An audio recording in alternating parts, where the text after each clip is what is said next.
안녕하세요. 국어교사 박전현입니다. 만약에 제 강의를 듣게 되시면 공감해 주시고 구독해 주시면 고맙겠습니다. 오늘 수능 특강에 나오는 한시 이규보의 꽃샘 바람입니다. 꽃샘 바람 한자로 투하풍인데요. 꽃을 시기하는, 질투하는 바람이란 뜻이죠. 자, 이규보는 이 꽃샘 바람을 통해서 자연의 이치를 노래했습니다. 참고로 이규보 시인의 작품은 매년 수능 특강에 수록됩니다. 그만큼 출제 가능성도 높다는 뜻이겠지요. 꽃과 바람을 통해서 깨달은 생장소멸의 오묘한 이치, 이규보 꽃샘 바람 해설. 자, 꽃 피는 봄날 밀려온 추위를 꽃샘 추위라 합니다. 이 꽃샘 추위란 말은 봄꽃이 다칠지도 모른다는 안타까운 마음이 담겨 있습니다. 자, 이때 부는 바람을 꽃샘 바람이라 합니다. 그러나 조물주가 힘들게 만든 꽃을 시기할 리 없고 만물은 사사로움이 없으니 바람이 꽃을 시샘하는 것이 아니라 사람들이 잘못 부른 것이라고 말합니다. 바람이 없으면 꽃이 피고 질 수 없음을 깨닫고 우주의 이치를 따지지 말고 술잔 잡고 노래나 부르면서 자연에 순응하는 풍류적 낙관적 태도를 보여주고 있습니다. 제가 늘 강조하는 것이 국어는 외우는 것이 아니라 원리를 이해하는 것입니다. 따라서 본문 중심의 공부가 필요합니다. 요약지 보고 문제만 푸는 공부는 실패합니다. 국어는 정답을 찾는 것이 아니라 주어진 상황에서 알맞은 답을 찾는 것 꼭 기억하세요. 이해의 배경입니다. 꽃을 시기해서 부는 바람이란 뜻을 가진 꽃샘 바람이 잘못된 것임을 말하고 있습니다. 바람의 본분은 만물을 격려하고 용기를 주는 것으로 바람이 꽃을 지게 하는 것 또한 순리라는 것입니다. 꽃과 바람이라는 자연현상의 의미를 생각하면서 우주의 이치를 이끌어내는 이규보의 예리한 통찰력이 드러난 작품입니다. 시 읽는 것은 넘어가겠습니다. 자, 한글은 읽어보죠. 꽃 필 때 미친 바람도 많으니 사람들은 꽃샘 바람이라 하네. 조물주가 모든 꽃을 만들 때 마치 한없는 비단을 가위질해 놓은 듯 이미 그토록 공력을 허비했으니 꽃 아끼는 마음 응당 적지 않으련만 어찌 그 고운 것을 시기하여 도리어 미친 바람을 보냈겠는가. 바람이 만일 하늘의 명을 어긴다면 하늘이 어찌 죄주지 않으랴. 이런 법이야 반드시 없을 것이니 나는 사람들 말이 잘못이라 한다네. 바람의 직책은 만물을 고무하는 것, 만물의 은택이 피니 사소로움 없으리라. 만일 꽃 아껴 바람 불지 않는다면 그 꽃은 영원히 생장할 수 있으랴.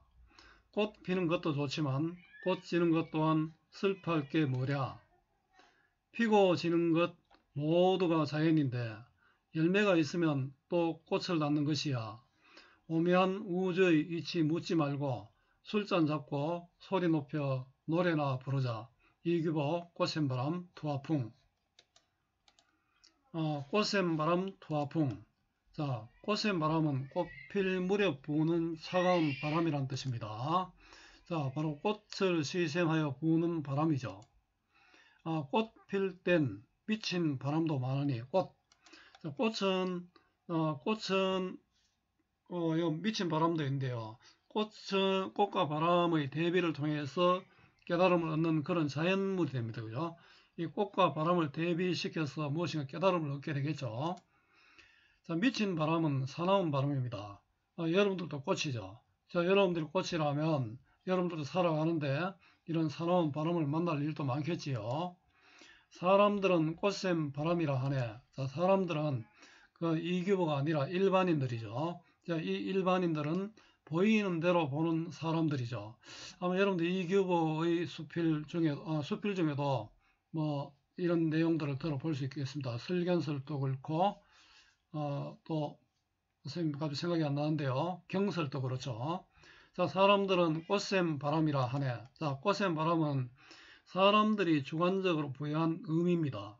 자, 사람들이 이 바람은 그냥 부는데 자연의 섭리인데 이걸 미친 바람이라 했잖아요. 또 꽃샘 바람이라 했잖아요. 자, 사람들이 주관적으로 부여한 의미인데 이렇게 보는 것은 이기보는 비판하고 있습니다. 조물주가 모든 꽃을 만들 때, 자, 조물주는 힘들게 꽃을 만든 존재이죠. 마치 한없는 비단을 가위질해 놓은 듯, 끝없는 비단을 가위질하는 게 힘들죠. 자, 꽃의 아름다움을 비유적 표현으로 드러냈습니다. 조물주는 힘들게 꽃을 만들었다. 뜻이 지금 직유법이죠. 자, 비단을 가위질해 놓은 꽃 모양 생각해 보세요. 자, 시각적 심상, 시각적 이미지입니다. 이미 그토록 공력을 허비했으니, 자, 꽃을 만드는데 힘을 들였다. 자, 정성과 힘을 들였으니 꽃 아끼는 마음 응당 적지 않으련만 이렇게 힘들어 만들어 놨는데 그 꽃을 어떻게 아끼지 않을 수 있겠습니까? 꽃을 대하는 조물주의 태도가 들어옵니다. 어찌 그 고운 것을 시기하여, 자, 그 고운 것은 바로 꽃이죠. 조물주가 꽃을 시기할 일이 없다. 자, 도리어 미친 바람 보냈겠는가? 도리어 미친 바람 보냈겠는가? 자, 미친 바람을 시기하여 보낸 것이 아니라 그 미친 바람은 미친 게 아니고 조물주가 꽃의 영원한 생장을 위해서 보낸 것이다. 그런 뜻입니다. 보냈겠는가? 의문의 형식으로 강조한 서리법이죠. 바람이 만일 하늘의 명을 어기지 않는다면 하늘이 어찌 죄주지 않으랴. 자, 하늘은 조물주입니다. 바람이 꽃을 상하게 한다면 하늘이 조물주가 죄를 줄 것이다. 자, 서리적 표현으로 하자의 생각을 강조하고 있습니다. 꽃샘 바람이 하늘의 명을 어기지 않았다는 뜻이죠. 이런 법이야 반드시 없을 것이니 이런 법은 바람이 하늘의 명을 어기는 것은 없다. 나는 사람들 말이 잘못이라 하네. 사람들 말은 이거죠. 꽃샘 바람이라고 말하는 것. 자, 이 바람을 꽃을 시샘하여 부는 바람이라고 말하는 것이 잘못이라고 한다. 자, 꽃샘 바람이 잘못 붙인 이름임을 주장합니다. 자, 조물주의 뜻을 모르는 사람들이고요. 바람의 직책은 만물을 고무하는 것. 자, 바람이 하는 일은 만물을 격려하고 용기를 주는 것입니다. 만물의 은택 입히니 사사로움이 없으리라. 바람도 사사로움이 없다. 자, 만물의 은택과 덕택을 베푸니 사사로움이 없다. 자, 바람은 사사로움이 없다는 것이죠. 여러분들 아마 선생님들도 부모님들도 이럴 겁니다. 만일 꽃 아껴 바람 불지 않는다면 그 꽃 영원히 생장할 수 있으랴.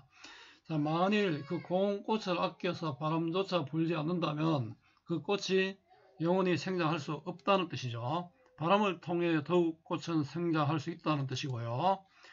자, 이거는 않는다면이죠. 가정적 상황과 성장할 수 있으랴. 자, 서리적 표현으로 바람의 역할을 강조하고 있습니다. 꽃 피는 것도 좋지만 꽃 지는 것 또한 슬퍼할 게 뭐랴. 자, 역설적 꽃이 피는 것도 좋지만 꽃 지는 것도 슬퍼할 게 아니다. 일반적으로 우리가 꽃이 지는 것은 슬퍼한다고 생각할 수 있죠. 그래서 역설적 상황을 제시하여 사고의 전환을 이끌어냅니다. 피고 지는 것 모두가 자연인데 열매가 있으면 또 꽃을 낳는 것이야. 자, 꽃과 바람을 통해서 화자가 깨달은 것이 바로 이겁니다. 피고 지는 것도 모두가 자연인데 열매가 있으면 또 꽃을 낳는 것이니 오묘한 우주의 이치 묻지 말고 오묘한 우주의 이치 원리 따지지 말고 이런 뜻이죠. 술잔 잡고 소리 높여 노래나 부르자. 자, 자연의 이치에 따르자는 폭류적이고 낙관적 태도가 드러나 있죠. 자, 우주의 오묘한 이치에 대한 통찰, 자연의 이치에 대한 깨달음입니다. 자, 정리해 보겠습니다. 한시죠. 자, 오원 배율이고요. 절구는 4행으로 되어 있고 율시는 8행으로 되어 있고 배율은 12행 이상으로 되어 있습니다. 만약에 이런 것들이 문제가 나오려면 반드시 외적 증거 보기를 주겠죠. 자, 한시는 형식을 갖춘 정형시고요. 자, 물론 이 시도 개인의 마음을 담은 서정시가 됩니다. 성격은 성찰적이고 낙관적이고 또 교훈을 주고 있죠. 요 오타가 있네요. 또 수능적입니다. 자, 자연의 법칙에 순응하자 이런 뜻이죠. 주제는 생장 소멸의 오묘한 이치를 말했고요. 자연의 이치에 대한 깨달음을 보여주고 있습니다. 자, 자연의 이치에 대한 깨달음과 또 풍류, 또 낙관적 태도를 보여주고 있죠. 복잡하게 생각하지 말고 우리 하늘의 뜻을 믿고 즐기자. 자, 특징은 감각적 표현을 통해서 시선을 구체화했다. 감각적 표현은 시각, 청각, 촉각, 후각, 미각, 또 공감각적 이미지가 활용된 것입니다. 자, 직유법, 이인법을 통해 함축적 의미를 드러내고 있고요. 역설적 상황과 서리적 표현을 통해 화자의 깨달음을 강조하고 있습니다. 자연의 이치에 따르자는 자연의 이치에 따르자는 풍류적, 낙관적 태도가 드러나고 있고요. 자, 조물주를 대하는 화자의 태도는 어떻습니까? 무조건 믿죠. 화자는 조물주가 보낸 꽃샘 바람의 행위와 의미를 분석하고 있습니다. 사람들이 꽃샘 바람이라 했죠. 화자가 생각하는 꽃샘 바람의 역할은 꽃샘 바람이 불어 꽃이 피고 지는 과정이 반복되면서 꽃은 영원히 생장할 수 있다고 생각합니다. 꽃을 상하게 요약하기 위해서 보낸 것이 아니다. 이런 뜻이죠. 윗글의 꽃샘 바람에 대한 화자의 견해로 적절한 것은 배경 및 소재의 기능의 파악인데요. 자, 꽃이 영원히 생장할 수 있게 하고요. 자, 만일 꽃학교 바람이 불지 않는다면 그 꽃 영원히 생장할 수 있으라는 서리적 표현에서 바람이 꽃의 영원한 생장을 돕는다고 말하고 있습니다. 꽃을 시기해서 꽃이 필 때쯤 본다. 아니죠. 어찌 그 고운 것을 시기하여 도리어 미친 바람이라 보냈겠는가라는 구절에서 시기해서가 아님을 알 수 있고요.